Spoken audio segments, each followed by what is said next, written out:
ಆಗಿ ಅವಳ ಕೈಗಳನ್ನ ಅವಳದೇ ದುಪಟ್ಟ ಅಂಡ್ ID ಕಾರ್ಡ್ ಇಂದ ಮರಕ್ಕೆ ಕಟ್ಟಿರ್ತಾರೆ. And most brutal part is ಅವಳ ಯೋನಿ, ಅವಳ ಏನಿತ್ತು ಅದ್ರ ಒಳಗಡೆ 6 ಇಂಚ್ ಮಣ್ಣು ತುಂಬಿರ್ತಾರೆ. ಓ ಬಿಡಪ್ಪ, ನಮ್ ಪೊಲೀಸ್ ಅವ್ರಿಗೆ ತಮ್ಮ ಡ್ಯೂಟಿ ಮೇಲೆ ಎಷ್ಟೊಂದು ನಿಷ್ಠೆ ಇದೆ, ಒಂದೇ ದಿನದಲ್ಲಿ ಆರೋಪಿನ ಹಿಡಿದ್ಬಿಟ್ರಲ್ಲ ಅಂತ ಪೊಲೀಸ್ ಅವ್ರ ಮೇಲೆ ಫುಲ್ ಒಂಥರ ಹೊಗಳ್ತಾ ಇರ್ತಾರೆ.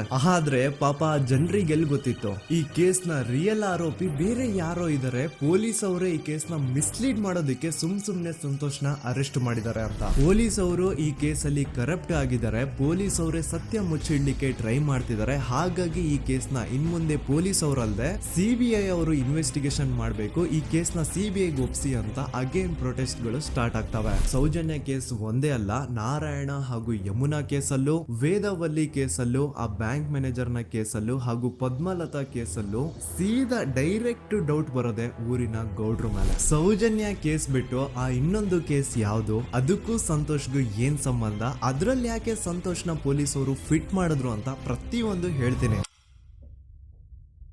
ನಾನು ಈ ಚಾನೆಲ್ನ ಸ್ಟಾರ್ಟ್ ಮಾಡಿದಾಗಿಂದ one of the most requested video ಬಂದು ಸೌಜನ್ಯ ಕೇಸ್ ಬಗ್ಗೆ. ಸರಿ, ನಮ್ ದೂತ ಸಭೆಯ ಪ್ರಜೆಗಳು ಇಷ್ಟೊಂದು ಕೇಳ್ತಿದಾರಲ್ಲ, ಈ ಒಂದು ಕೇಸ್ ಬಗ್ಗೆನೂ ವಿಡಿಯೋ ಮಾಡುವ ಅಂತ ಸೌಜನ್ಯ ಕೇಸ್ ಬಗ್ಗೆ ನಾನು ರಿಸರ್ಚ್ ಸ್ಟಾರ್ಟ್ ಮಾಡಿದೆ. ಅಂಡ್ ಟ್ರಸ್ಟ್ ಮೀ, ಎಷ್ಟೊಂದು ಕಾಂಪ್ಲೆಕ್ಸ್ ಈ ಒಂದು ಕೇಸ್ ಇದೆ ಅಂತಂದ್ರೆ ನನ್ನ ತಲೆನೇ ಕೆಟ್ಬಿಡ್ತು. ಬಟ್ ಡೋಂಟ್ ವರಿ, ನಿಮ್ಗಂತೂ ಪ್ರತಿ ಒಂದನ್ನ ತುಂಬಾ ಸಿಂಪಲ್ ಆಗಿ ಅರ್ಥ ಮಾಡಿಸ್ತೇನೆ. ಅನ್ಕೊಳ್ಳಿ, ಒಂದು ಊರು, ಆ ಊರಲ್ಲಿ ಒಂದು ಗೌಡ್ರ ಕುಟುಂಬ ಇದೆ. ಅಂಡ್ ಆ ಗೌಡ್ರ ಕುಟುಂಬ ತುಂಬಾನೇ ಪವರ್ಫುಲ್, ಲೈಕ್ ನಾವು ಮೂವೀಸ್ ಅಲ್ಲಿ ನೋಡ್ತೀವಲ್ಲ ಹಂಗೆ. ಸೊ ಗೌಡ್ರು ಊರು ಬಂದು ಧರ್ಮಸ್ಥಳ ಅಂತ, ಆ ಒಂದು ಊರಲ್ಲಿ ಇವ್ರಿಗೆ ಸಖತ್ ಕಂಟ್ರೋಲ್ ಇರುತ್ತೆ. ಈವನ್ ಅದೇ ಒಂದು ರೀಜನ್ ಅಲ್ಲಿ ಇರುವಂತಹ ಒಂದು ತುಂಬಾನೇ ಪಾಪ್ಯುಲರ್ ದೇವಸ್ಥಾನನು ಸಹ ಇವರೇ ಕಂಟ್ರೋಲ್ ಮಾಡ್ತಿರ್ತಾರೆ. ಆ ಒಂದು ದೇವಸ್ಥಾನ ಇಂದ ಈ ಗೌಡ್ರ ಕುಟುಂಬಕ್ಕೆ ಎಷ್ಟೊಂದು ದುಡ್ಡು ಬರ್ತಾ ಇರುತ್ತೆ ಅಂತಂದ್ರೆ, ಅದೇ ದುಡ್ಡಲ್ಲಿ ಇವರು ಬೇಜನ್ ಪ್ರೈವೇಟ್ ಪ್ರೈಮರಿ ಅಂಡ್ ಹೈಸ್ಕೂಲ್ಸ್ ನ ಸ್ಥಾಪನೆ ಮಾಡಿರ್ತಾರೆ, ಬೇಜನ್ ಪ್ರೈವೇಟ್ ಮೆಡಿಕಲ್ ಕಾಲೇಜಸ್ ಇರ್ತವೆ, ಅಂಡ್ ಬೇಜನ್ ಪ್ರೈವೇಟ್ ದೊಡ್ಡ ಹಾಸ್ಪಿಟಲ್ಸ್ ಇರ್ತವೆ. ಒಟ್ಟಲ್ಲಿ ಹೇಳ್ಬೇಕು ಅಂತಂದ್ರೆ ದುಡ್ಡಿನ ಸುರಿಮಳೆ ಇವ್ರಿಗೆ. ನೋಡಿ, ನಮ್ಮ ಭಾರತ ದೇಶದಲ್ಲಿ ಒಂದು ಕಾನೂನಿದೆ, ದ ರಿಲಿಜಿಯಸ್ ಎಂಡೋಮೆಂಟ್ ಆಕ್ಟ್ 1863 ಅಂತ.